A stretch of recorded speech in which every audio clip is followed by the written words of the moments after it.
दुनिया किसी से कोई मतलब नहीं रखती है। इस दुनिया में बहुत से करोड़ों लाखों लोग हैं, लेकिन उनमें से कोई हमारे दिल को हर्ट कर देता है, कोई हमें हर्ट कर देता है, हमारी लाइफ को, जिंदगी को, सिचुएशन को बदल के रख देता है। जैसे आपकी ज़िंदगी में अगर कोई एक पर्सन ऐसा कनेक्ट होता है, अगर आपसे वो कुछ गलत बोल देता है तो आपका पूरा दिन गलत चल जाता है। उनके हिसाब से आपका मूड चेंज हो जाता है। अगर वो शिद्दत से आपसे बात करते उस दिन आपका दिन बन जाता है। आप किसी से बहुत ज़्यादा प्रेम करते हैं, लव करते हैं, धोखा मिला है, अटैचमेंट हुआ है, किसी को खोने से डरते हैं, सोचते हैं अगला बंदा कभी मुझसे दूर ना जाए। इन सब डर को निकालने के लिए ये वीडियो रामबाण साबित होने वाली है। तो क्यों पड़े हो चक्कर में, कोई नहीं है टक्कर में। आ जाओ सारे के सारे इस वीडियो में अपना ध्यान दो और जिंदगी में कुछ अलग लेकर जाओ। आपकी पर्सनालिटी में चार चांद लगने वाला है। इस वीडियो के बाद आप मुंह से थोड़े से मुक्त होने वाले हैं और खुद से लव करने वाले हैं। तो एक कहानी सुनाना चाहूँगा आपसे, थोड़ा कहानी को ध्यान से सुनना, आपकी माइंडसेट बदल जाएगी। तो एक बार की बात होती है, एक महात्मा होता है जिसके पास एक शिष्य जाता है योग विद्या सीखने। तो महात्मा क्या करता है, उसको योग विद्या सिखाते रहता है। एक दिन उस नौजवान युवक जो कि महात्मा जी के पास योग विद्या सीखता है, उसकी शादी हो जाती है। और उसके बाद वो महात्मा जी के पास एक हफ्ते तक कंटिन्यू नहीं जाता है। और महात्मा जी के पास जब एक हफ्ते के बाद वह पुनः वापस जाता है योग विद्या के लिए, तो महात्मा जी उससे पूछते हैं कि बेटा तुम क्या बात है कि एक हफ्ते के लिए योग विद्या नहीं है। तो उसने बोला कि महाराज जी मेरी शादी हुई है नई नई और मैं अपनी ज़िंदगी में बहुत खुश हूँ। मेरी पत्नी है, बिना कहे खाना दे देती है, मैं नहाने जाता हूँ साबुन तौलिया वहाँ पर पहुँचा देती है। मतलब ऐसो आराम है, बिना मांगे खाना मिलता है, सब कुछ मिलता है, शरीर भी दबाया जाता है, वस्त्र भी धुल के दे दिए जाते हैं, सारी चीज़ें, सारी सुख बताता है। इतने में महाराज जी मुस्कुराते हैं और महाराज जी उसको कहते हैं तो इसमें कौन सी बड़ी बात है, ये बेटा सुख क्षणिक है, ये वास्तविक नहीं है। तो इतने में वो कहता है आप क्या जाने पत्नी का सुख क्या होता है, घर तो मेरा बिल्कुल किलकारियों की तरह हंस रहा है उसके आने से, आप क्या जानेंगे कि पत्नी का सुख क्या होता है। इतने में महात्मा बोलता है कि बेटा चलो मैं तुमको एक बात बताता हूँ, कैसे इस सिद्ध करके मैं तुमको दिखाता हूँ कि क्षणिक कैसे है। तो क्या करता है, वो उसको एक विद्या बताता है, बोलता है तुम आज जाओ और अपनी सांसें, क्योंकि योग विद्या सीखता था तो उसको सांसें रोकने की पूरी हैबिट थी, अच्छे से कर पाता था, घंटों तक अपनी सांसें रोकने की उसमें एक कला थी। तो बोला आज जाओ तुम अपनी सांसों को रोक लेना, जब तुम्हारी पत्नी तुम्हें भोजन के लिए बुलाएगी तो तुमको अपनी सांसों को रोक लेना है। तो वापस जाता है और यही करता है जैसे कि महात्मा जी बताते हैं। वो जब खाना का समय होता है उसकी पत्नी खीर बनाती है और खीर बनाते हुए जब पुकारती है कि स्वामी जी आओ आप भोजन तैयार है कर लो। इतने में होता क्या है कि स्वामी जी नाटक कर लेते हैं और कहते हैं अपनी सांसों को बंद कर लेते हैं। अब जाती है 2 बार 3 बार बुलाती है, स्वामी जी आइए भोग लगाइए, खाना तैयार है, खाते हैं, आपके बिना हम कैसे खा सकते हैं, इतना बोलती है और जाती है तो देखती है कि ये लेटे पड़े हैं और इनके पास तो कला थी ही अपनी सांसों को रोकने के लिए। इतने में अपनी सांस को रोके रहते हैं, हिलाती जुलाती है इनको।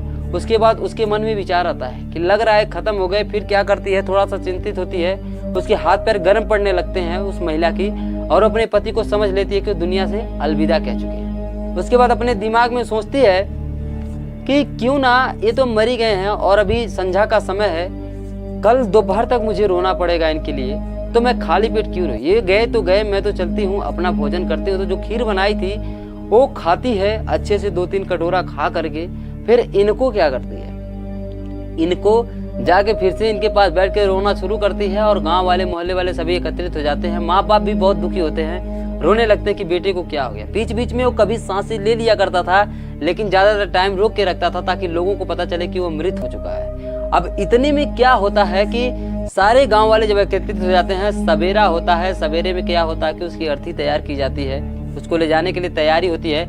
उतने में उसके गुरु जी आते हैं और गुरुजी को देख के उस युवक के माता पिता रोने लगते हैं, गिड़गिड़ाने लगते हैं कि आप तो अंतर्यामी हैं और आप कुछ करिए। तो वो चेक करते बोलते हैं तो लड़का मर चुका है, क्योंकि महात्मा जी को तो पहले से ही पता है ये सब किया कराया मेरा ही बताया खेल है। लेकिन फिर भी वे उन्होंने चेक किया और चेक करने के बाद क्या किया, चेक करने के बाद उन्होंने बोला ये तो मृत हो चुका है, इसका अब कोई हल नहीं है। इतने में क्या होता है कि माँ बाप और तेजी से रोने लगते हैं, बोलते हैं कि आप तो विद्वान हैं, आप तो बहुत प्रतिभाशाली हैं, आप कोई उपाय करिए, कोई मंत्र बताइए जिससे कि मेरा बेटा पुनः जीवित हो सकता है। इतने में महात्मा जी कहते हैं मैं इसको जीवित तो कर दूंगा, लाओ जरा सा दूध लाते हैं। उसके बाद दूध लाने के बाद माँ बाप सबके दिल में उमंग आ जाती है, खुशी आ जाती है कि अब तो बेटा जीवित हो जाएगा। इतने में दूध लेके आते हैं तो महात्मा जी मंत्र फूकने से पहले ही बोलते हैं जीवित तो मैं इसको कर दूंगा, लेकिन उसके बदले में इस दूध को किसी एक मनुष्य को और पिलाना होगा, और जो दूध ये पिएगा वो मनुष्य मर जाएगा। तो अब बात सबके ऊपर संकट आ जाती है। तो सबसे पहले लोग कहते हैं कि लड़का का बाप बूढ़ा हो चुका है, उसी को पिला देते हैं, वो इस दुनिया में नहीं रहेगा, बेटा जिंदा हो जाएगा। बाप नकारा कर देता है, बोलता है कि नहीं, मुझे तो अभी बहुत जिम्मेदारियां निभानी, मुझे बहुत अभी दुनिया देखनी है, मैं नहीं, मेरे बिना इसकी माँ कहाँ जाएगी। उसके बाद उसके माँ की तरफ इशारा करते हैं महात्मा जी की, आप पी लो। तो महात्मा जी से माँ कहती हैं कि नहीं, मैं नहीं रहूंगी तो मेरे पति का ख्याल कौन रखेगा। उसके बाद इसकी पत्नी को इशारा किया जाता है कि तुम इस दूध को पी लो, तुम मर जाओ, तुम्हारे पति जिंदे हो जाएंगे। तो फिर उसकी पत्नी कहती है कि नहीं, मैं तो दूसरा देख लूंगी, जब मैं ही नहीं रहूंगी तो जिंदा रह के क्या करेंगे। तो इतने में सिद्ध हो जाता है, महात्मा जी मुस्कुराने लगते हैं और ये सारे खेल को युवक सुन रहा था, महसूस कर रहा था आंखें बंद करके। इतने में महात्मा जी बोलते हैं, बेटा युवक अब तुम उठ जाओ।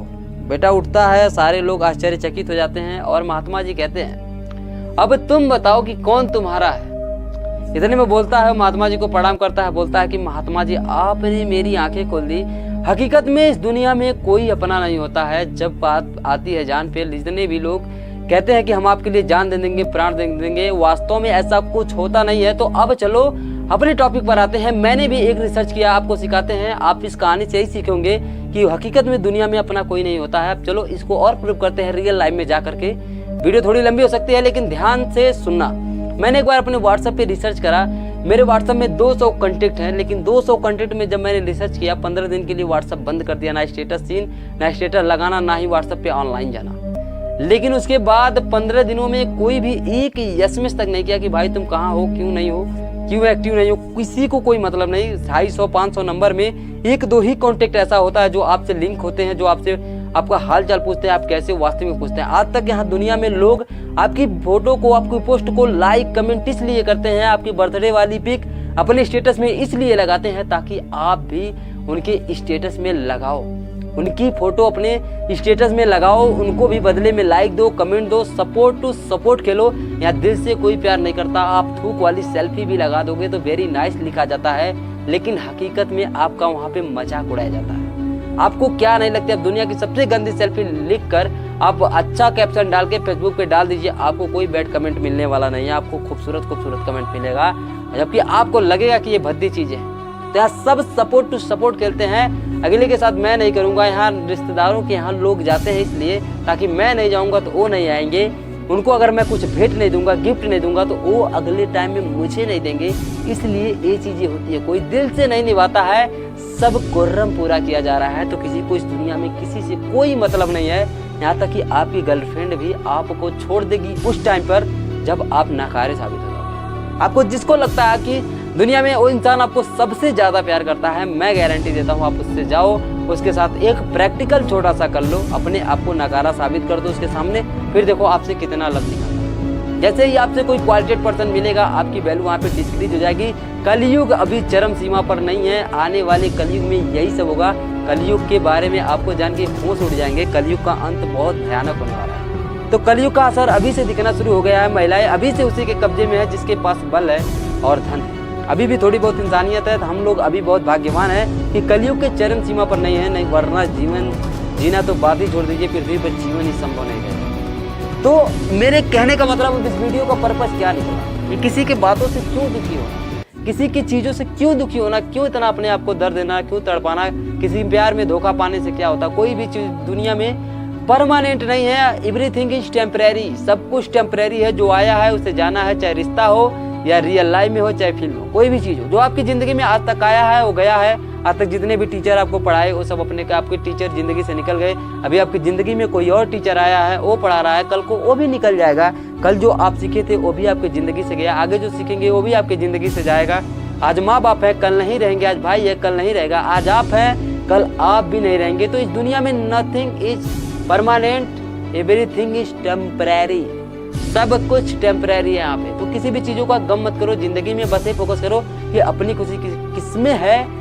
सेल्फ लव करना सीखो, अपने आप से प्यार करना सीखो, फिर दुनिया आपसे खुद प्यार करेगी। तो उम्मीद करते हैं कि इस वीडियो से आपको कुछ सिखाने को मिला होगा। अगर आपको सीख पाए हो, कुछ समझ पाए हो तो कमेंट में अपनी राय जरूर दें, और आगे किस टॉपिक पर वीडियो चाहते तो कमेंट में जरूर लिख सकते हैं। मिलते हैं अगले वीडियो में, तब तक के लिए अपना ख्याल रखिए। This you all the very best. मैं विजय।